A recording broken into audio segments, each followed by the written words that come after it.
Salut à tous, bienvenue dans ce nouveau jeu Talk encore un peu particulier puisque nous allons parler tous ensemble avec les amis autour de la table du nouveau Warhammer Quest de chez Game Workshop qui devrait arriver, et bien on vous le dira peut-être dans cette vidéo avec les suppositions. Et qui m'accompagne ce soir, nous avons le très célèbre Wookie autour de la table. Il s'agit de Raph, Geek Level 60, que vous pourrez trouver chez la chaîne YouTube Geek Level 60, oui, parce que ça n'a pas changé, mais surtout sur les articles de Trick Track et de Ravage. Bonsoir au Raph, comment vas-tu? Bonsoir mon cher Mus, et je vais très très bien. Et toi-même? Eh ben, tout à fait très bien. Et on tient à vous signaler qu'on a enchaîné les vidéos, donc on n'est pas resté comme ça en fait. Ok. On les a Ah juste si, enchaînées. ça fait une semaine que je me suis pas lavé exprès, moi. On les a juste enchaînés ce soir. Et aussi l'ami qui revient aussi dans cette nouvelle vidéo, et ça fait deux aussi dans une phrase, et je ne sais pas parler français. Il s'agit de Rek, de l'antre de Rek, que vous pouvez retrouver aussi sur YouTube. Comment vas-tu, mon cher Rek, ce soir? Eh ben, ça va toujours très bien. Et en plus, on va parler d'un jeu qui t'a fait un peu connaître sur YouTube, parce que c'est grâce à Warhammer Oui, Quest que tu as fait plein de vues comme ça, beaucoup. Ça a c'est plu. vrai. Eh C'est oui, vrai, tu c'est nous avais vrai. présenté la première édition. Oui.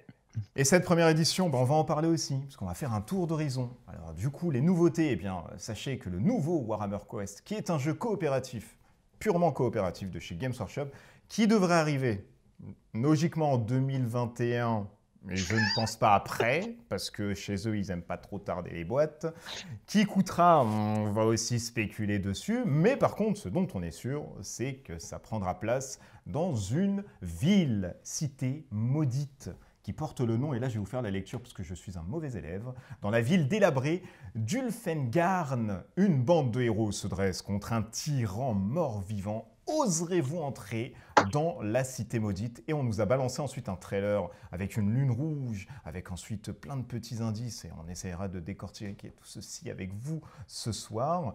Et surtout des petits héros, donc on va savoir qu'on a l'agent de la rébellion, c'est les héros que vous allez avoir, donc à peu près 6, ils en ont dévoilé 2, on refera encore un petit tour dessus, ainsi que les guerriers des loups, qui logiquement, et là je dodeline de la main et de la tête, qui seraient potentiellement les boss, sous-boss que vous retrouveriez dans les quartiers. Et on va vous parler aussi des quartiers, puisque la ville qui est maudite, eh bien, possède différents petits quartiers, et on vous fera aussi un petit tour là-dessus. Mais avant de parler de cette nouvelle version de Warhammer Quest, il faut vous parler de l'ancienne, mais un tout petit peu, parce qu'on ne va pas non plus faire une vidéo de 4 heures. Warhammer Quest qui était sorti dans les années fin 80 à peu près, début 90. 96, 97, je crois. C'est C'est ça, ça, oui. ouais, à peu près. Qui vous mettait en place un archétype très simple de Dungeon Crawler. Alors le Dungeon Crawler, c'est quoi? C'est que vous avancez avec une sorte de brouillard de guerre, de tuile en tuile, il vous arrive des événements, et vous êtes là à chercher ce qu'on appelle le loot, des trésors, des armes, etc. Et vous montiez en expérience. Et il avait surtout l'avantage inconsidérable de proposer une sorte de livret de campagne où là, on vous mettait toute la gamme de Games Workshop à disposition, entre guillemets, sur les stats pour mettre des ennemis différents, des dragons, des centaures. Et ça, pour l'époque, c'était bien. C'était peut-être les précurseurs des extensions, parce qu'ils fournissaient aussi des cartes, si vous vous rappelez, messieurs, vierges, qu'on pouvait aussi écrire. Ah tiens, je fais des squelettes de feu, ça n'existe pas, mais c'est pas grave. Et puis, Alors, je sors plein de trucs. il y avait une raison à ça, c'est qu'à l'époque, on n'avait pas les imprimantes informatiques qu'on a Aussi. aujourd'hui, donc on vendait des packs vierges, des cartes vierges pour qu'on te écrive dessus, en fait. Aujourd'hui, ça se ferait plus, ça. Et Warhammer Quest, en plus, ça a été suivi. Ça a été suivi par le... Alors, si je ne dis pas de bêtises, c'est Donjon et Soleil, c'est ça? Sur le site, qu'on peut trouver plein de petites tuiles en plus, à Alors imprimer. déjà, ça a été suivi dans le White Dwarf, où Oui, ils aussi. ont quelques numéros avec des tuiles supplémentaires, des cartes supplémentaires, des trucs comme ça. Et déjà, enfin, bon, c'était la grande époque du White Dwarf, où effectivement, tu achetais ta boîte de base et tu avais les contenus. Effectivement, comme tu en parlais, tu avais toute la gamme de Warhammer à l'époque pouvait être jouable sur Warhammer Quest pour faire ses cartes. Et tu pouvais monter au niveau 30, je crois, Franck, tu Je sais confirmes ou pas? plus. Je sais plus quel niveau on pouvait Alors, monter. On pouvait monter très très haut. Bon, tu vas me mais, dire, je peux sortir le livre, il est à côté, mais je crois Je que crois c'était. que tu as des cartes qui montaient au niveau 5, c'était recto verso, et tu avais Ouais, mais ou après, dans le 6. bouquin, tu pouvais monter très très haut dans les niveaux de monstres, en fait. Et c'était ça tout l'intérêt du jeu, c'est qu'effectivement, tu avais des heures et des heures. Même si avec les mêmes tuiles, tu pouvais faire. Après, tu étais en mode jeu de rôle, en fait, Oui. en vrai. Hein. D'accord. C'était même au-delà du dungeon crawler. Tu avais ce système de ville entre les missions, d'achat, de parcours. Et, ouais, et après, tu n'étais pas limité sur tes ennemis. Hein. Enfin, si, tu avais un tableau, mais bon, un tableau de. Je crois que c'était sur un D100 ou un truc comme ça. Enfin, ou un Je crois, énorme. ouais, c'est ça. C'était 2D6, je crois que ça montait jusqu'à 66, 66. des D66. Ouais, c'est ça, c'est des D66. Et bon, bah, c'était juste énorme, quoi, ça c'est clair. Hein. Mais après, le bouquin, il est épais comme ça, faut se le. Voilà, Ouais, il est se le costaud, prendre. hein, le bouquin. Faut se le tartiner. Attends, Il va sortir. Et pendant qu'il sort, bah oui, allez-y, continue. Ouais, continue sans moi, continue sans moi. Pendant qu'il sort, c'est une petite boîte. Il casse et tout, en plus, c'est n'importe quoi. il s'est passé quoi? Il s'est passé à peu près une vingtaine d'années. On a retrouvé une sorte de reboot de Warhammer Quest, Silver Tower. Ça a été revenu directement dessus. Tout le monde pensait que ça allait être vraiment le renouveau avec un système de campagne étoffé, comme on l'a connu, avec une pseudo-narration, des voyages dans la ville, XP son personnage, le faire un level up. Et là, malheureusement, on s'est aperçu que la politique de Games Workshop, alors bonne ou mauvaise, ça scindait un peu les joueurs, pur Warhammer Quest, ainsi que d'autres qui aimaient vraiment découvrir une nouvelle gamme, de faire des boîtes en fait indépendantes avec un thème, des héros, et puis c'est tout. Après, on repasserait directement sur autre chose, ce qui a donné deux autres boîtes, à savoir Warhammer Quest, c'est Hammerhall, celui-ci je le connais plus. Hammerhall. Hammerhall, c'est ça. Hammerhall, ouais. Mais c'était pas du coopératif là, on était plus sur un maître de jeu et ainsi que des joueurs à côté, avec une phase de ville qui était revenue, mais des tuiles totalement dégueulasses. Moi, j'ai pas du tout aimé les tuiles qui s'avaient faites là-dessus. C'était vraiment pas top et c'était totalement pourri. Moi, l'univers me parlait plus que Silver Tower, clairement. Silver Tower, c'était un peu ouais, bizarre aussi. Il faut rentrer dedans un peu, c'est pas évident. Sur Hammerhall, l'univers me parlait beaucoup plus, mais le maître du jeu, quoi. Enfin, Warhammer, il n'y a pas de maître de jeu. Voilà, pour moi, c'est sinon jouer à HeroQuest ou je sais pas, autre chose, mais à Descent, bon, même si c'est pas tout à fait un dungeon crawler, Descent, mais dans l'idée, voilà, c'est un maître du jeu à Warhammer Quest. Enfin, l'intérêt, c'était ces donjons aléatoires qui donnaient une replay value qui était extraordinaire. Et justement, le fait de ne pas avoir de maître du jeu, c'était le premier dungeon crawler qui faisait ça, parce qu'il faut voir qu'à l'époque, Warhammer Quest, quand c'est sorti, tu avais du HeroQuest ou des choses comme ça, où alors tu allais rentrer sur du donjon et dragon avec des grands tapis et des cases ou des choses comme ça, mais tu n'avais pas de jeu solo ou de jeu full coopératif, ça n'existait pas à l'époque. Alors, tu avais le Advanced HeroQuest où effectivement tu avais le mode solo. Oui.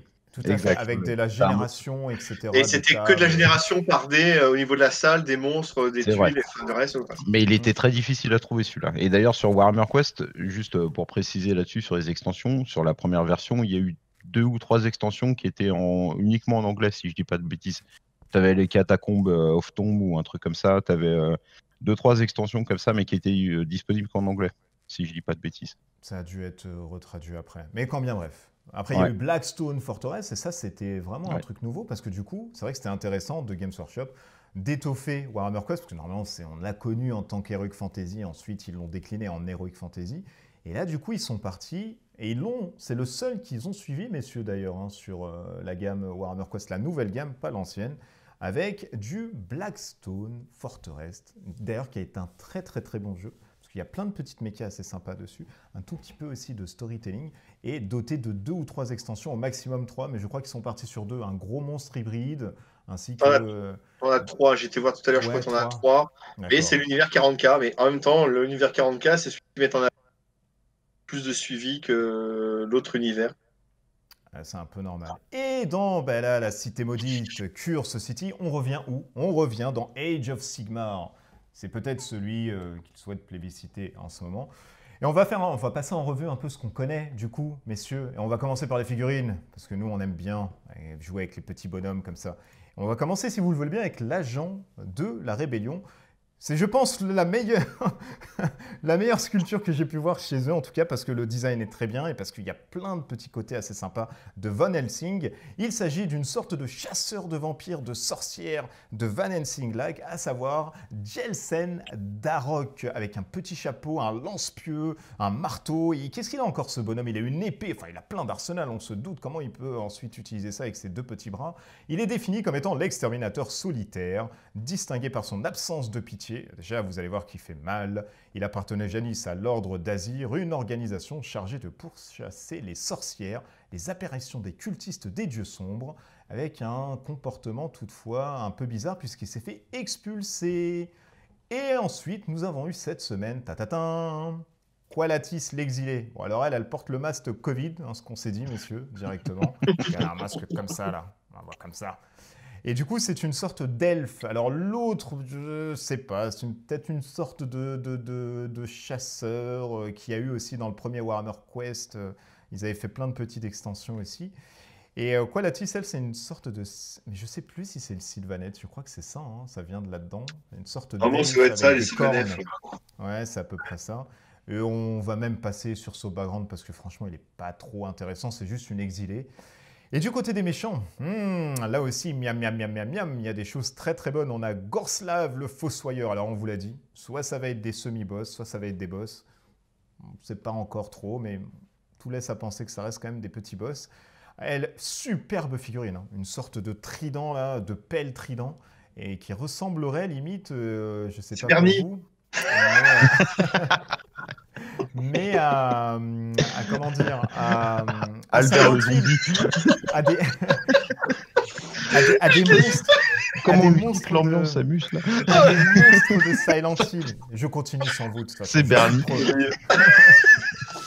Je suis pro, donc un fossoyeur. Et là, ça a émoustillé beaucoup de personnes, puisqu'il s'agit de la garde d'Algrim, des squelettes morts-vivants comme ça qui reviennent à la vie, à savoir le capitaine de la garde, qui est un peu représenté, et ça on s'est dit un peu en off, mais c'est un peu ce qui tourne sur le web, à savoir des conquistadors déchus, des personnes voilà, qui étaient là depuis longtemps, qui ont soit envahi la ville, ou soit qui sont fait pervertir par du coup la ville. Voilà, c'est les infos qu'on a sur les figurines. On va passer un tout petit peu, enfin pas beaucoup de temps, mais on va quand même donner notre avis sur les figurines. Est-ce qu'il y en a une qui vous plaît le plus, vous, dans les 4 qui ont été cités, dans les 5, puisqu'il y a eu quand même 2 squelettes qui accompagnent le capitaine de ce nouveau Warhammer Quest, à savoir Cursed City, la cité, la ville maudite. Vas-y, Franck. Bah, moi, je suis super hypé par toutes les figurines. Clairement, Bernie, il est au top. Le Fossoyeur, moi j'adore les figurines de squelettes. En plus, c'est souvent assez facile à peindre, les squelettes, parce que du coup, la peau, c'est quand même pas souvent évident d'avoir un beau rendu. Donc en plus, c'est assez facile à peindre. Et non, s'il y a que l'elfe Covid qui me branche moins, qui est dans une posture assez simple, c'est-à-dire vraiment avec son arc et tout ça. Donc c'est plutôt dynamique comme posture, mais c'est pas forcément extraordinaire. Non, le chasseur de vampires, c'est pareil, c'est pas une figurine qu'on a l'habitude de voir, ce genre de figurine de chasseur de vampires. Et ouais, ça fait carrément le taf, quoi. Alors pour le coup, il a pas une posture totalement dynamique, mais il est rempli de détails. Il est vraiment, je pense que c'est vraiment une très très belle figurine, celle-là. Ils C'est l'ont vraiment ma chargé, préférée, ils celle-là. l'ont chargé lui. Lui, ils l'ont Ah chargé ouais. au max. Il a à peindre, Allez, il va être foutez-lui terrible, hein, tout, les celui-là. gars. Ah oui, il va être Mettez-lui dur tout à le temps. peindre celui-là. Mais Ouais, non, il il va est être un peu super beau compliqué. celui-là. Ouais, celui-ci est très très beau. C'est celui qui est le plus revenu en tout cas dans Ouais. tout ce qui est Twitter, etc. Ils ont vraiment été extasiés les mecs là-dessus. Monsieur Raph, bon, bah, toi, je sais que tu as été extasié par l'homme au chapeau. Gelsen en top. La raison est simple, c'est qu'ils voilà, bon, ils ont tous pompé, se sont tous pompés les uns les autres, si tu veux, au niveau des références. Mais moi, la première chose quand je l'ai vu, il m'a tout de suite fait penser au chasseur de démons, Cam au niveau de présentation, Mm. qui est un jeu de vieux con, on va pas se le cacher. Mais j'adorais ces figurines à l'époque. Et dès que je l'ai vu, j'ai tout de suite pensé à cette référence-là. Alors bien sûr, qui étaient les mêmes référencées par un autre truc, etc., etc. Mais celle-ci en premier, j'ai vraiment craqué dessus. Elle est juste magnifique. Mm. Juste pour celle-là, tu te fais, t'as envie de la peindre, donc tu vas acheter la boîte, quoi. Après, en deuxième, je mettrais effectivement les squelettes parce que j'adore le principe. Alors après, les squelettes, c'est simple, tu fais un squelette, tu charges avec les fringues et puis voilà, t'as le truc. Euh, pour l'elfe, ouais, je trouve quand même la posture super dynamique. Après, bon, c'est une elfe. Moi, je suis plutôt du côté des nains, donc voilà. C'est l'effet barbe. Rapport au régime alimentaire, je suis plutôt du côté des Oui. nains, donc les elfes, ça m'intéresse moins. Ok.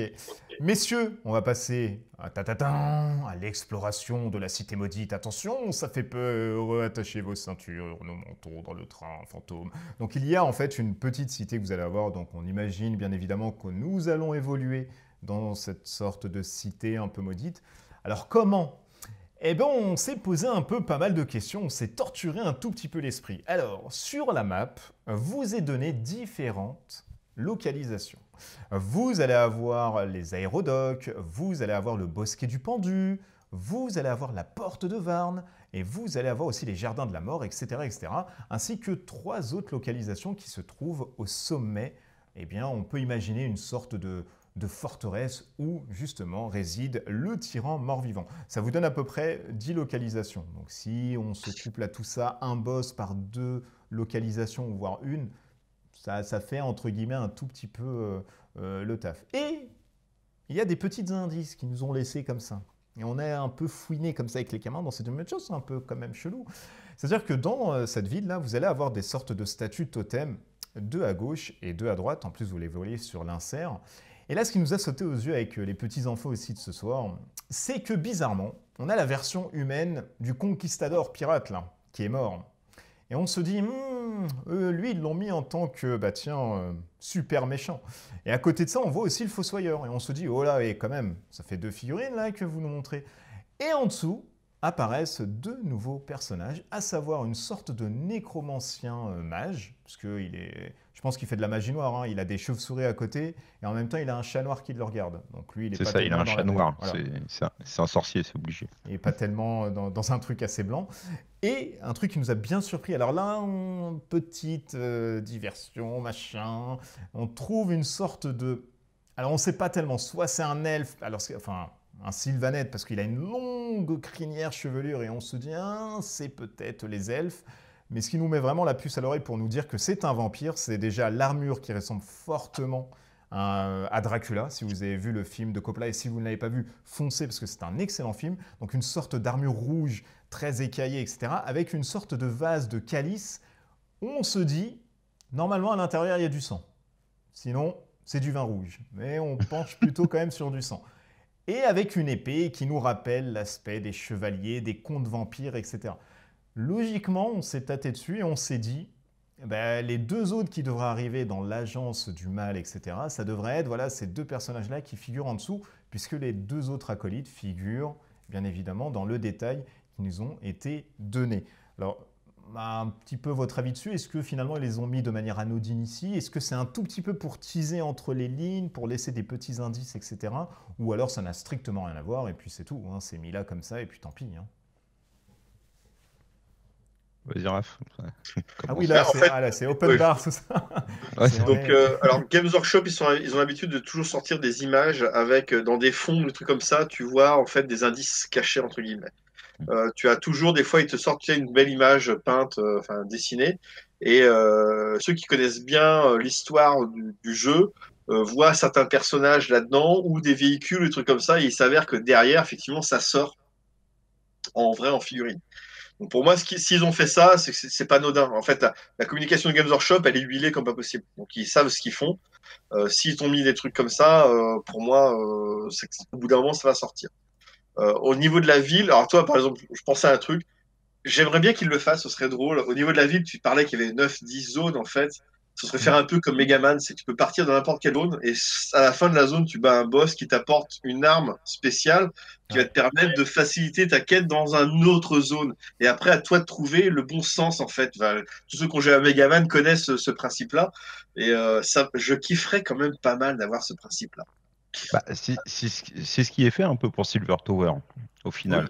Tout à oui, fait. Au final, Tout à fait. tu choisis. Alors, tu vas pas aller sur des dernières zones dès le départ, mais c'est vrai que tu choisis tes Ton zones épreuve, c'est des épreuves. et après tu récupères tes éclats et une fois que tu as l'éclat complet, tu vas attaquer le summoner. Mais, euh, mais là, mais oui, plus, tu c'est vois, ce qu'ils ont fait. sur un sort, en fait, à la fin, tu récupères un Ouais, sort de feu ou un sort de glace qui va te permettre, sur c'est une autre ça, zone, de battre plus facilement le boss, en fait. c'est ça.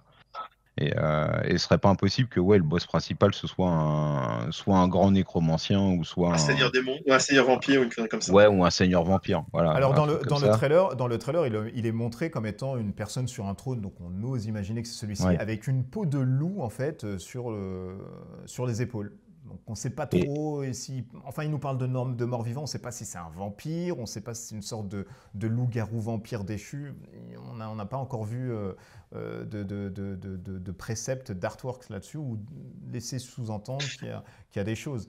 Après, si vraiment on veut lire entre les lignes, et là ça nous permet de basculer sur les suppositions, on va donner toutes nos théories là-dessus, c'est que si on se met par exemple sur les bosquets là, du pendu, on nous dit, et il est expliqué que le lieu est infesté de chiroptères, alors les chiroptères c'est les chauves-souris en fait, et l'ex-ambassade sylvanette. Alors soit on se dit, c'est des sylvanettes vampires, et du coup c'est pour ça qu'ils nous parlent de chiroptères et qu'ils nous parlent aussi d'ambassade sylvanette, ou alors uniquement des vampires sylvanettes, et puis accompagnés aussi de chauves-souris. Si on se prend une autre localisation, les cryptes de l'ombre par exemple, on nous dit qu'il y a des cris et une musique inquiétante. Alors on peut imaginer, nous, par exemple, des banshees, puisque ça fait par exemple appel et écho avec des cris. Si on remonte un tout petit peu, on nous parle de charognards et d'horreurs qui sont domiciliées dans la bourbe. On peut penser peut-être à des sortes de ghouls, des loups-garous, machin un peu hybrides. Mais en même temps, ce qui nous ralentit un tout petit peu peut-être là-dessus, messieurs, c'est que on ne va pas non plus s'attendre à 20 milliards de bestiaires dans une boîte comme Warhammer Quest. Quand on prend Silver Tower, on avait des acolytes, on avait un super gros boss qui est l'ogre, on avait le sorcier avec son livret, et on avait ensuite des petites inches, donc les flammes, là, on avait un gros flammeur rouge, et ensuite des petites flammes comme ça, jaunes. Parce qu'à chaque fois que tu tapais dessus, elle divisait en deux, et jusqu'à temps que tu butes, en fait. Donc on peut s'attendre à combien du coup? On peut s'attendre à des squelettes, des vampires, des Des squelettes, des charognards. vampires, des manches-chères, quoi, de manière générale, quoi. Ce qui est sûr, c'est que ça va être des esprits. Il y aura des esprits, des fantômes. Je pense qu'il risque quand même d'y avoir un sacré bestiaire qui va quand même couvrir toute la partie mort-vivant, de manière générale. Après, si tu regardes bien sur la carte, les 3 maps en haut, elles sont, les 3 boucliers en haut, elles sont grisées. Tout à fait, Et, absolument. et c'est là où je rejoins encore cette théorie de on va pouvoir choisir la zone où on veut aller dans la ville. Et après, on aura les 3 zones du boss final ou en tout cas du demi-boss ou du boss final où on ira directement là-haut. Alors, Ça, c'est super intéressant ce que tu dis parce que je viens de m'apercevoir, et je ne l'ai même pas vu, donc ça vous montre déjà avec quelle acuité visuelle je fais cette vidéo. C'est que si vous regardez, pardon, parce que vous êtes deux, et vous regardez aussi à travers l'écran là, si vous regardez le blason du vampire, là, de l'elfe vampire, vous le retrouvez tout en haut à droite, et il est Oui. grisé. Donc Oui. lui, normalement, il devrait être en haut. Ça doit être la garde impériale, peut-être, une sorte comme ça. Il reste encore 2 blasons qu'on ne trouve pas. Et le petit blason, comme le vous voyez là, nécromancien. Le nécromancien, si tu regardes bien. exactement. C'est Ouais. tout en haut à gauche, le nécro. Ouais. Hmm. Et l'arbalétier, il est sur la porte de Tout Varne. à fait. Et l'arbalétier, si je clique dessus, on nous parle des légions de squelettes. Donc finalement, ça a son sens. Hein. Et le Et tu vois, petit mec à côté, le fossoyeur, il est voilà. bien dans le jardin le Tout jardin à des fait. morts, quoi. Tout à fait. Et donc là, vous avez 2 déjà figurines. C'est sûr et certain qu'on va avoir le petit mage ainsi que le vampire, la sylvanette. Alors, moi, personnellement, je suis pas tellement pour des elfes vampires. J'aime pas trop les elfes déjà de base. Il faudrait vraiment me sortir des mecs super badass et tout. Là, le concept d'art que je vois de l'elfe, il est sympa. Parce qu'il a une grande chevelure de ouf. Alors, encore une fois, attention, hein, ça se trouve, ce n'est pas un elfe, donc faut pas non plus aller là-dessus. Mais moi, j'aime beaucoup ce chara design, moitié armure Dracula, moitié badass, avec une armure bien dégagée, épaules et tout. Et de l'autre côté, un petit calice qui nous fait rappeler une figurine de Games Workshop. Tu sais, il y en avait un avec un conte vampire avec un calice. Ou alors avec sa lame, il y avait des gouttelettes de sang qui tombaient. Il était designé comme ça. Ouais, je vois ce que tu veux dire, mais je me souviens plus du nom. J'ai plus aussi le nom. Donc si vous avez le nom, mettez-le dans le commentaire. Nous, ça va nous arranger aussi un petit peu. Et dans les suppositions, messieurs, comment vous voyez un tout petit peu l'ascension? Là, on va choisir ces zones. Ça va être du dungeon crawler retour aux sources comme avant, où on va prendre des tuiles dans un paquet de cartes. Est-ce que ça va être le retour? Moi, j'aimais beaucoup là les pions du destin de Silver Tower. C'était génial, avec des dés qu'on allouait à nos cartes de personnages. J'ai super kiffé cette méca, c'était énorme. Ça, franchement, c'était totalement génial. Ou alors, le retour, là, avec Blackstone Fortress, de la piste d'initiative, où vous allez mettre comme une sorte de Mice and Mystic, et ça va gérer par rapport à, voilà, lui, il a plus d'initiative, il commence en premier, etc., qui était aussi très, très, très sympa. Qu'aimeriez-vous retrouver, parce qu'il est très tard et j'ai du mal à parler français, sur ce Cursed City, la cité maudite, Monsieur Raff? J'ai bien aimé la version de Silver Tower. Je trouvais le système de dés assez sympa. Blackstone Fortress, je t'avoue que j'y ai pas joué, donc je pourrais même pas te dire. J'ai eu que des bons retours sur ce jeu-là, mais bon, après, tu peux pas tout prendre, en fait. Et c'était le fait que sur le 40K qui m'a un peu freiné, j'ai moins d'utilité sur ces figurines-là. Moi, j'aime bien le mode de Civil Tower, il est sympa, mais on n'est pas à l'abri qu'il nous crée un nouveau système, de toute façon. Mais je suis pas sûr qu'ils reviennent sur l'ancienne version, de toute façon, mais bon, là, ouais, je pense qu'ils vont changer un peu, mais pas, enfin, pareil, hein. Je sais que disposition. Là, je sais pas trop à quoi m'attendre. Toi, Par contre, t'aimerais par contre qu'il y ait un truc comme Megaman. Tu vas là, tu récupères là, par machin. contre, effectivement, j'adorerais ça, où vous commencez dans la zone que vous voulez, et à la fin, tu bats le boss qui te donne un pouvoir, un sort magique ou une arme qui fait que derrière, ça va te simplifier et c'est à toi de trouver le bon sens pour te faciliter la vue. Et ensuite, derrière, tu vas sur la zone finale des boss, quoi. Monsieur Rec, vous attendez quoi Moi, de ce nouveau Cursed City? Comment vous voyez peut-être la chose? Est-ce que c'est le bah, retour des pions destins, du loot aussi? Beaucoup étaient alors frustrés de ne pas pour le pouvoir dessin, je level up. trouve que c'était pas mal ce qu'ils avaient fait quand même sur Silver Tower, parce que clairement, quand tu tires que des 1 dans le premier Warhammer Quest, tu pleures quand même des larmes de sang, et ta partie elle dure 6 heures au lieu de et quand tu tires 0-1, bah du coup ta partie elle dure une petite demi-heure. Tranquille, donc c'est vrai que ça, voilà. Si on reprend un petit peu ce qu'ils avaient fait sur Silver Tower, où tu choisissais le fragment que tu voulais aller rencontrer et tu créais un deck autour de ce fragment-là, et si tu reprends le premier Warhammer Quest où tu choisissais ta salle finale et tu construisais un deck avec la salle finale dedans, moi je pense que ça peut être un bon mix entre les deux. Je pense qu'ils vont partir sur un délire type Megaman pour faire plaisir à Raph, mais je pense qu'ils vont partir sur ce délire-là, c'est-à-dire que tu vas choisir peut-être plus ton boss, peut-être pour le coup avec ta zone, et tu vas construire un deck par rapport à ça pour construire ton donjon. Si le donjon il est figé, moi ce sera sans moi, c'est sûr. Moi, Warhammer Quest, faut que le donjon il soit totalement aléatoire. Enfin, faut qu'on garde les mécanismes de Warhammer Quest de base. Sinon, on va pas, sinon on se perd. J'aimais bien le système de dés aussi pour comment dire, pour donner des actions. C'est vrai que le gameplay de Silver Tower, il est super intéressant. Euh, et en plus assez novateur. Enfin, je veux dire, on n'a pas trop ça dans d'autres jeux, et ça, c'est plutôt pas mal. On prend Warhammer Quest, il a tellement été copié et recollé, machin, que bon, au final, c'est du vu et du revu, et ça a pris un coup de vieux quand même quand on fait un lancer de dés pour savoir si on touche, un lancer de dés pour savoir si on blesse, un lancer de dés pour savoir s'il fait un tour 360. Bon, ça devient beaucoup de lancer de dés, mais c'est vrai que du coup, ce côté-là, ça peut être super intéressant, mais il faut qu'il garde quand même cette mécanique d'aléatoire. On est dans une ville, donc on ose imaginer qu'on va pouvoir aller se reposer dans des bars ou des machins comme ça pour pouvoir rencontrer peut-être des nouveaux persos, parce qu'il y a quand même 8 persos au démarrage, je pense que Il y ça fait a beaucoup. 6. Alors, il y a ensuite des images qui tournent, des artworks, où on voit un nain. On voit ensuite une sorte Ouais, il y en a 6, ouais. ouais, Il y en de a, mage, prêtre. On il y en a, imagine un chevalier parce que il y a une ouais. image qui tourne où tu vois un chevalier avec des cheveux hyper courts. Alors, le féminin, masculin, on ne sait pas trop, mais avec une sorte de peau de petites plumes, loup, etc. Moi, Sans du moment l'autre. qu'il y a un Mais barbare, si, après, moi, mec, ça me va. oui, je pense qu'ils vont Moi, partir du sur moment les qu'il y a un barbare, c'est archétypes. bon. Ils vont partir là-dessus. Ils vont partir sur un truc comme ça, bien sûr. Un truc Barbare, assez guerrier, archétypé, évidemment, mais donc il y a quand même 6 persos. Je pense qu'on joue pas à je 6 pense. en même temps. Je pense que ce sera un jeu 4 max. Donc Ouais, mais tu donc vois, c'est par pas exemple, impossible qu'on récupère des persos au fil de l'eau aussi, et qu'on débloque peut-être des persos en fonction de tel ou tel truc. Hmm. Oui, bah oui. sur Civil Tower, en fait, si tu veux, après, ils ont sorti une boîte avec des nouveaux héros. Tu vois, t'as quatre nouveaux héros dessus. On n'est pas Mm, à l'abri qu'ils fassent la même chose avec Curse c'est City. possible. Ils vont Bien Ouais. sortir une sûr. boîte et après, ils vont te sortir une mini extension avec 4 nouveaux héros là-dessus. Donc, Hmm. Mais ce serait bien qu'ils suivent un peu ce jeu-là, qu'ils le maintiennent, parce que faire des ce truc, extensions avec des voilà. nouvelles tuiles, des nouveaux boss, des nouveaux trucs. Mm. Ça, ce serait super, hein. Ça, c'est ce qui manque en fait à Civil parce que la seule extension qu'ils Ouais, non, mais. ont, alors Mm. que, comme tu dis, Fortress, eux ont trois grosses extensions derrière et qui sont vraiment super sympas. Qu'ils fassent Hmm. la même chose que Black Fortress sur ce nouveau truc, je serais aux anges. Donc on veut alors on veut surtout des tuiles hyper bien designées parce que si on a des tuiles dégueulasses à la Hammer Hall, moi j'y vais pas. Non, ça c'est mort et c'est sûr et certain. Je pourrais pas évoluer dans un Jet Zinch, Mm. c'était spécial mais bon, ils ont fait passer la pilule en disant oui, mais c'est un labyrinthe machin donc pourquoi pas. Franchement ça allait. Hammer Hall c'était dégueulasse, Blackstone Fortress encore allez, pourquoi pas.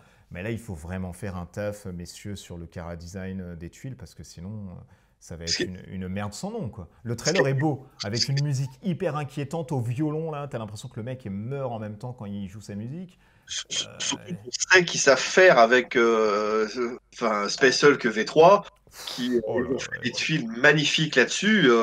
Donc ils savent faire. S'ils veulent se donner les moyens, ils savent et ils peuvent le faire. Donc lâchez-vous et faites-nous plaisir. Après, vu le teasing qu'ils font autour de ce jeu-là, je pense qu'ils vont essayer de frapper un gros coup parce que ça fait quand même 2-3 semaines qu'il y a un gros teasing quand même autour de tout ce jeu-là. Ils annoncent chaque semaine un nouveau perso en fait. Ouais. Donc, chaque semaine, Et moi j'étais passé à côté. C'est un commentaire sur une de mes vidéos qui m'a, je le salue d'ailleurs, c'est The Crow, qui m'a tilté un peu là-dessus. Et je l'ai trouvé, j'en avais pas entendu parler, mais là on voit qu'il y a quand même du gros teasing. Si nous pouvions nous sortir une boîte de la qualité d'un Space Hulk V3, mais ce serait juste extraordinaire. Et là, je suis prêt à sortir. On va en parler de l'argent si tu veux. Bien sûr. Là, ça va être le prochain point, l'argent. Tout à fait. Je te fais. Mais oui, t'as bien raison. Et surtout on veut des tuiles, des belles figurines. Ça, les belles figurines. Puis de la narration. Et de la narration, tout à fait. Mais ça, c'est sûr. La narration. On sent qu'elle va être là, avec la ville, avec les blasons, avec les personnages. On voit d'ailleurs que l'arbalétier, tu vois, c'est un squelette dans les figurines, alors que en fait, sur le truc, c'est un humain. Donc, je pense que la narration, elle va être là. En plus, on est vraiment dans un univers assez fermé. Tu vois, tu prends Silver Tower, il y avait quand même un peu de narration. Puis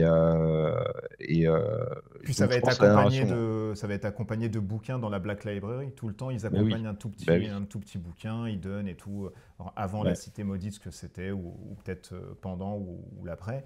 Moi, le seul truc qui me gêne, c'est que moi, je suis un grand fan de l'ancien monde, en fait, donc de l'ancienne version de Warhammer. Et c'est vrai que Age of Sigmar, moi, je l'accroche pas de fou. Mais bon, là, avec les squelettes, c'est bon, ça passe. Moi, voilà. Dès qu'il y a des morts vivants, moi, ça passe. Allez, prenez mon argent directement. Voilà. Et nous allons parler d'argent. Et oui, nous allons estimer peut-être cette nouvelle boîte. Va-t-elle coûter 90 €, 100, 130, 400, peut-être 400 €. On pourrait faire un coup de massue là-dessus. On va juste se positionner sur ce qu'ils ont fait pendant 3-4 ans. Ils ont sorti des boîtes de Silver Tower et de Blackstone Fortress à 120-130 à peu près, qui correspond à 6 héros. Dans Blackstone Fortress, en tout cas, la boîte de base, c'est 6 héros à peu près, des tuiles, des cartes, et je crois 3 ou 4 types de bestiaires avec un gros monstre, je crois un gros strum. Ils mettent à peu près ça. Dans le premier, c'était pareil. Il y avait un ogre de ouf, et puis le petit spectre comme ça, qui faisait office de super grand boss, avec 6 mecs, je crois. Tu avais le guerrier, le Chieftain Hawk, là, je crois, il s'appelle comme ça. Tu avais ensuite un nain, si je dis pas de bêtises. Tu avais une sorte d'elfe, d'enchanteur, avec une sorte de casque, avec une posture assez... Je t'aide. Oui, voilà. Tu avais un paladin. Merci, il y a un paladin, il y a un frère rédempteur. Oui, c'est à peu près 6. À peu près 6 mecs. À peu près 6 mecs. Là, on se doute qu'il va y avoir encore 6 mecs. 130, 140, 150, 180, 150. 150. Alors je vous dis ça, je vous dis au-delà de 200 parce qu'on a vu une vidéo où un mec parlait potentiellement de 300 €. Je t'ai expliqué pourquoi en off, si tu veux, on va réexpliquer maintenant pourquoi. On va vous dire le pourquoi du comment, c'est parce que voilà, il y a plein de choses qui peuvent valoir 300, mais ils vont ensuite peut-être réduire la chose. Mais au-delà de 200, c'est les bruits de couloir qui circulent sur les forums, sur les petits trucs qu'on peut trouver à droite à gauche. Alors c'est pas sûr. 200 €, ça arrive assez souvent quand même. Il y a beaucoup d'échos quand même sur les 200, au-delà des 150, 170. Est-ce que du coup, on ne peut pas se taper sur une petite boîte, une boîte finalement à 200 avec justement des tuiles de ouf, des figurines de ouf, et puis finalement un bestiaire un peu plus rempli pour justement lancer leur gamme de l'armée des morts pour dire voilà les nouveaux squelettes, voilà les nouveaux vampires, voilà les nouveaux trucs pour construire votre armée à Age of Sigmar. Et alors, il faut que je nomme quelqu'un. Je te donne la parole. Vas-y, Raph. Il était sur 150, Raph. Vas-y. Alors, en fait, je suis en train de revérifier sur leur site parce que pour voir le truc. Tu as des doutes quand même. Hein. Je sais pas que j'ai des doutes. Pour moi, je reste sur mon idée de 150 parce que là, il me parle des tarifs et justement, je suis en train de vérifier les tarifs là sur le site. Donc effectivement, les grosses boîtes de jeux, parce qu'on est sur leur site, sur le style de boîte de jeux. Tu regardes effectivement le Warhammer Fortress et compagnie, enfin Black Blackstone Fortress. Fortress, ouais. Il est quoi? Il est à 150, je crois. 130, je pense. Attends, 130. je regarde, il est à 125. Pour ça que je dis 150, parce que la grosse boîte, qui est à 230, c'est pour Necromunda, le dernier. Mm. La première n'était pas à ce prix-là. La dernière est à 230 euros, parce qu'il y a énormément de décors aussi dedans. Déjà, Décor 3D, hein. Décor 3D, décors pas 3D. carton. On n'est pas sur des décors carton et compagnie. Donc il y a énormément de décors 3D en plastique. C'est pour ça que le tarif est monté à 230. En moyenne, leurs boîtes sont effectivement à 130, 150. C'est pour ça que je donne un tarif de moi à 150. Ça serait pas déconnant. Ou peut-être moins, mais je préfère me donner sur ce tarif de 150 et pas avoir de mauvaises surprises derrière. Enfin, et avoir une bonne surprise derrière, plutôt me dire, putain, ils vont la faire à 125 et puis le jour où ça arrive, jour J, ça va aller à 150 et là, tu es déçu en fait. Tout ce que tu veux, t'es déçu. Moi, je me base sur le 150 aussi pour ça, pour pas avoir une déception. Et les grosses boîtes au-delà, c'est qu'il y a vraiment beaucoup de matos. Je les vois pas faire du décor 3D, enfin du décor plastique à l'intérieur sur ce genre de choses-là. Ils vont rester sur de la tuile et compagnie. Donc on est plutôt sur une boîte à 130 de base. Ils vont augmenter avec le. Alors, ou alors, s'ils montent plus cher, c'est qu'effectivement, il y a un bestiaire de ouf. Il y a un bestiaire de ouf. Et qu'effectivement ils veulent taper un grand coup pour ressortir toute leur gamme de l'Alliance des Morts ou un truc comme ça et qui mettent un bestiaire de ouf. Mais s'ils restent sur une quantité normale de figurines, ça va être du 150. Après, je suis pas contre. Hein. S'ils me foutent une boîte à 200, mais avec un contenu de folie au niveau quantité, je parle vraiment plein de squelettes, plein de vampires, plein de machins de l'Armée des Morts, je prends aussi. Hein. Il y a pas faux, il y a pas faux. Ah non, non, mais on en parlait encore sur le truc zombicide. Ça dépend toujours du contenu et du tarif. Et moi, à 150, bon, il n'y a pas photo. À 200, enfin, avoir le contenu. Parce que, voilà. Là, on va reparler le Blood Bowl 2020. Quand tu vois le tarif, le contenu, c'est la super affaire, quoi. Il n'y a pas photo Alors, là-dessus. je viens de revoir sur le site, c'est 8 héros. Hein, parce que quand j'ai scrollé sur les héros, il y a écrit 2 sur 8. Donc, c'est 8 héros et c'est 5 mecs ennemis. Hein. Donc, Ouais, bah. c'est quand même vachement de héros dedans. Hein. Et tout va se jouer sur les mobs, en fait. La quantité de mobs qu'il peut y avoir là-dessus, c'est ça qui va faire. Après, on va reparler le coût des 300 euros. Je vais laisser Franck répondre d'abord sur son tarif. On va reparler après le coût des 300 euros. Démerdez-vous Ah, avec non, ça, ouais. monsieur Franck. Non, je veux pas te dire, je laisse les experts. Moi, tu me demandes mon tarif, je te dis que pour moi, je pense à 150. Tu me parles de 200 euros, je te dis c'est pas irréalisable, mais ça dépend du contenu de la boîte. Et je pense ils peuvent la faire à 200, mais après, avec une boîte remplie à la gueule. Après, je vais laisser Franck, et après, là, tu parlais des trucs à 300, je t'ai expliqué en off le pourquoi des 300, et je vais laisser Franck répondre aussi sur son tarif de boîte. Bah, moi, je serais plus sur un. Moi, j'hésite entre un 130 et un 180. Et c'est pour ça que 150, ça me semble être une bonne moyenne. Parce que justement, Game Workshop, quand ils sortent des boîtes, ils les font réellement pas cher, pour le coup. Alors, sur le coup, par rapport, tu compares à un autre jeu de société, ça semble cher. Mais bon, après, derrière, tu as la qualité et du matériel et de la figurine Game Workshop. Et en général, ils sont souvent vers les 150. S'ils fleurent avec les 150, 200, j'y crois pas trop. S'ils vont à 200, je pense qu'ils vont baisser à 180. Ça crée une barrière psychologique, comme disait Raph. Au-delà de 200 euros, tu as des décors en 3D, tu as des machins. Et par contre, c'est leur boîte de figurines en standalone ou en Warhammer, enfin Age of Sigmar et Warhammer 40 000, où là, ils vont vraiment mettre un peu de contenu, et c'est là où les boîtes en général elles coûtent cher. Mais en général, Game Workshop, ils ont cette optique de starter kit, de starters qui font que en général le prix d'entrée pour rentrer dans la gamme il est pas si cher que ça. Ils rentabilisent en général avec les à côté, c'est-à-dire que les figurines qui vont vendre en plus, tu vois, tu prends Silver Tower, justement cette petite extension avec 5 héros, elle coûte ultra cher par rapport à la boîte de base. Oui. Et en fait c'est là-dessus qu'ils vont rentabiliser, c'est sur le prix des autres boîtes à côté. Donc si c'est une licence qui en plus et veulent essayer de maintenir et de faire évoluer, la boîte de base, elle sera peut-être même à 120, 130 euros, pas plus. Mais derrière, par contre, ils vont te faire des extensions à 50, 60, 100 balles, quoi, tu vois. Et c'est là où ils vont rentabiliser. Moi, Mais j'y c'est crois tout ce pas. qu'on leur demande, en fait. Ouais, oui.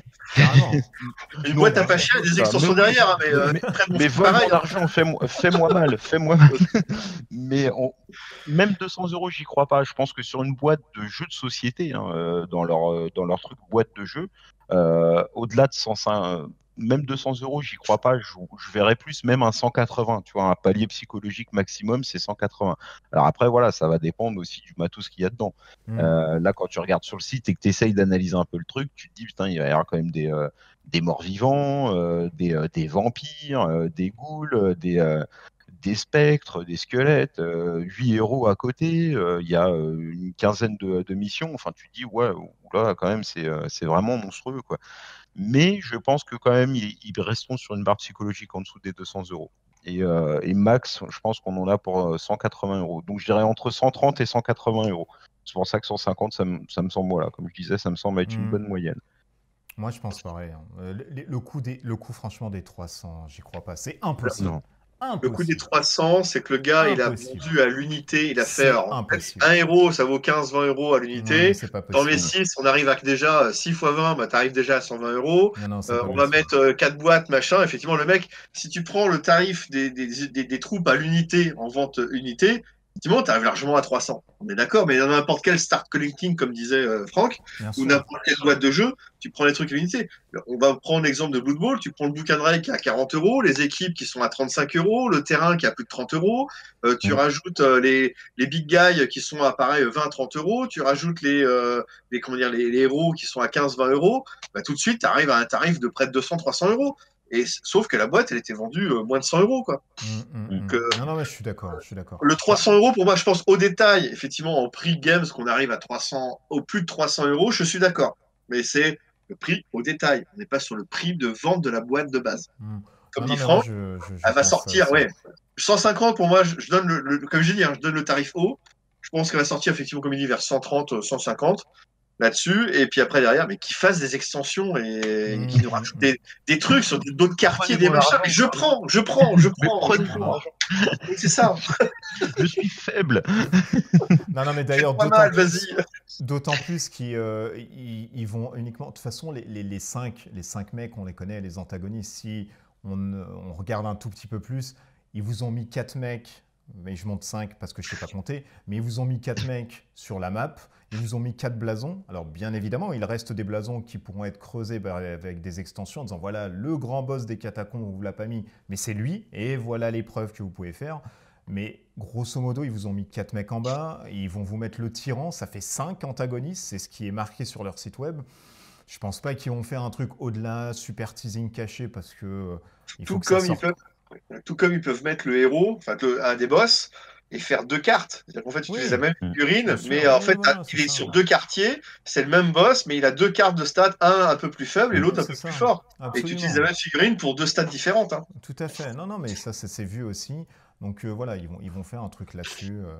Sans souci, et puis après ils vont vous dire avec les blasons, démerdez-vous, démerdez-vous, vous jouez en fait le même mec, le même antagoniste directement sur 3-4 quartiers, et de toute façon tant pis, hein. Ça s'est déjà vu, il y a bien un FFG qui mettent des tokens carrément, et ça n'a pas gêné personne, hein.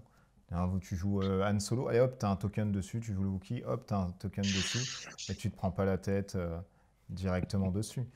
Mais par contre, il faut absolument de la narration, sinon c'est la misère sociale. S'il n'y a pas ça, s'il n'y Ben a non, pas de mais ça, narration, voilà. et j'irais même plus loin, moi, hein. C'est-à-dire, tu as 8 persos, moi j'irais jusqu'à s'ils sont morts durant la quête, tu les retrouves plus. Tu continues avec tes persos que tu as, et c'est ce qui te Toi, t'es dans permettrait. Gloomhaven, là. Là, t'es. Non, Non. Alien le fait aussi, celui-ci. Alien, il le Oui, fait oui, très oui, bien. mais ça se fait de Donc, plus en plus. Mais je pense pas qu'ils sortent un truc Legacy, sinon pour les extensions, ça va être compliqué. Et Game Workshop, oh, ils ont rarement fait des règles type Legacy. C'est rare parce que justement, ils renouvellent régulièrement leur gamme. Et en plus, moi, ça m'irait parce que je suis pas très fan, moi, du type Legacy en Ou général alors sur les sinon jeux. des héros qui sont pervertis et qui deviennent des antagonistes. Et ça Peut-être, ça par ça contre, ouais. ça Ouais. aurait un sens en disant il est mort là, bah ça devient le super boss que Mm. tu as ici. Ou il se C'est fait là où je te disais, peut-être que les héros, ils peuvent arriver aussi au fil de l'eau sur l'aventure. Un peu comme justement un Gloomhaven où au démarrage, tu as 4 ou 5 ou 6 héros, je sais plus. 6 Et héros, je crois. 6 héros, ouais. Et petit à petit, en fait, bah, tu vas rencontrer les autres héros, machin et tout. Et ça va Mais débloquer des trucs. ouais, et ça, ce serait presque malin. En plus, s'ils font pas un truc style je fais la mission que j'ai envie de faire façon Megaman, s'ils font vraiment une quête qui suit, ce serait malin parce que on pourrait peindre et monter les figurines Oui, petit à petit. Tu vois? oui, oui, tout Genre, à je fait. peins une partie de mes figurines, je fais ma première quête, je fais une partie de la suite de mes figurines, je fais la seconde quête, et ainsi de suite. Et ça pourrait être malin. Et ça, parce que souvent, dans les grosses boîtes de Game Workshop, c'est un peu ce qui est critiqué pour des gens comme moi. Enfin, moi, je peins pas beaucoup hein, sur Silver Tower. J'ai peint une figurine. Et c'est tout. Et, et donc, oui, ça va. Et du coup, j'ai encore mon Dreadfleet, tu vois, que j'ai pas fini de Ouais. peindre, que j'ai commencé pendant le confinement uniquement, tu vois, pendant le confinement 2020 là. Donc, donc, et je l'ai pas fini encore. Moi, je m'en fous, je les monte les figurines et je les peins après. Mais si tu veux, au moins, ça te permettrait, voilà, de monter progressivement tes figurines, parce que le problème, c'est que moi, je vois Silver Tower quand je l'ai eu monter les figurines avant de faire la première partie, bah, ça te prend quand même 1, 2, 3 semaines, quoi. Bon, il y a un côté sympa parce que du coup, tu découvres le jeu, tu découvres le matériel, mais bon, t'as envie de Mm. jouer, quoi, tu vois. Et là, le fait de faire des étapes comme ça, où tu peux dire, bah tiens, je peux faire telle mission, ou je vais faire telle faction, et du coup, je vais faire telle mission, ça peut être intéressant aussi, quoi. Donc on veut quoi? Alors on veut des bonnes tuiles, les figurines on sait très bien donc c'est pas la peine. Ouais. On veut aussi du dungeon crawler, c'est-à-dire mélanger des paquets de cartes avec différentes pièces, comme ça Mm.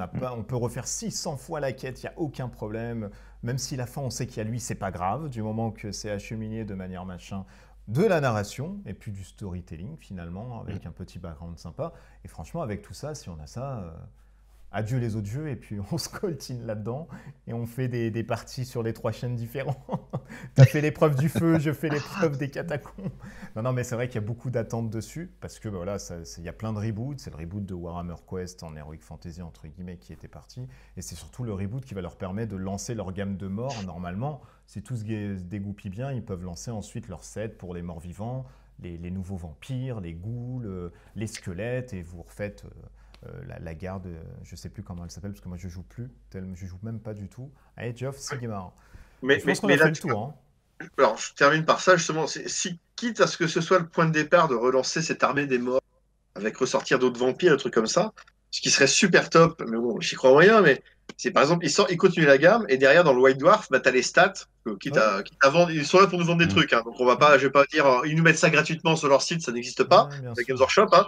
C'est, grosso modo, ils continuent la gamme des morts vivants, et dans le White Dwarf qui annonce la nouvelle gamme, en fait, t'as la carte de stats qui te permet d'intégrer ce nouveau monstre, en fait, dans ton jeu, Ouais, dans ton jeu On, Curse on- City, quoi. bien on sûr. revient enfin dans les fins d'années 90 où on attendait notre Warcraft fébrile, de manière un peu C'est fébrile ça. comme ça. C'est, On avait du Blood Bowl, du Talisman, du Warhammer Quest dedans, voilà quoi. Et, et, euh, et tu et, et prends à les chaque trucs et White Dwarf, on avait un ajout sur un de ces jeux-là quoi. c'est ça. Il y avait Man of War aussi, Man of Oui. War à l'époque, avec Ouais, le Manowar. c'est ce bateau qui. qui était super cher mais qui me plaisait bien moi dans le principe. C'est pour ça C'est que j'ai ce acheté qui, le c'est Dreadfleet ce qui vous Là, plus tard. recherche. j'ai revu des vieux numéros là, que j'ai ressortis pour manger. Avec le C'est confinement, c'est bien, génial. c'est que tu ranges tes trucs. Et au bout d'un moment, Ouais, tu retrouves le vieux numéro et t'as encore les cartes. J'ai encore les cartes de Necromunda de l'époque, en fait, qui sont encore. ouais. J'avais même pas ouvert, je joue le truc. Je fais, putain, mais il y a encore les cartes de Necromunda. Je fais, ma merde.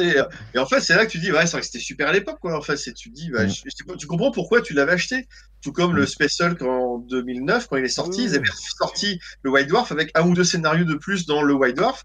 Et Mais il y moi, avait j'ai le Special des 2009 tuiles où en j'ai tunnel. acheté, voilà, j'ai Ouais. acheté en fait le White Dwarf de l'époque pour avoir le un ou deux scénarios supplémentaires là-dessus.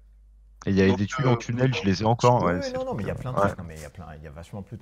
Bah, mettez-nous dans les commentaires ce que vous attendez, si vous êtes d'accord avec tout ceci. On refera peut-être une vidéo, mais plus courte, parce qu'on là, on vous a fait un condensé, mais on fera des trucs plus courts en disant ouais, ce nouveau perso qu'on a vu, c'est bien, ou alors non, c'est de la merde. Mais jusqu'à présent, franchement, ils vont quand même taper bien fort comme il faut, parce que il faut vendre quand même le nouveau truc. Merci Monsieur Rav de Geek Level 60 que vous pouvez retrouver chez Trick Track ainsi Je que t'en prie. Ravage et sur la chaîne YouTube. Et merci Monsieur Reg de l'Antre de Reg que vous pourrez retrouver sur des anciennes vidéos qu'il a faites, mais quand même toujours d'actualité si vous voulez vous mettre à Il y a une jour. vidéo qui date d'il y a moins d'1 an. Ça va, ça va.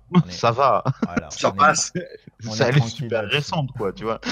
J'ai le temps encore. C'est vrai. Allez, d'ici là, portez-vous bien, des bisous partout avec des masques et du gel et surtout un baiser lointain. Et puis, jouez bien, ciao ciao.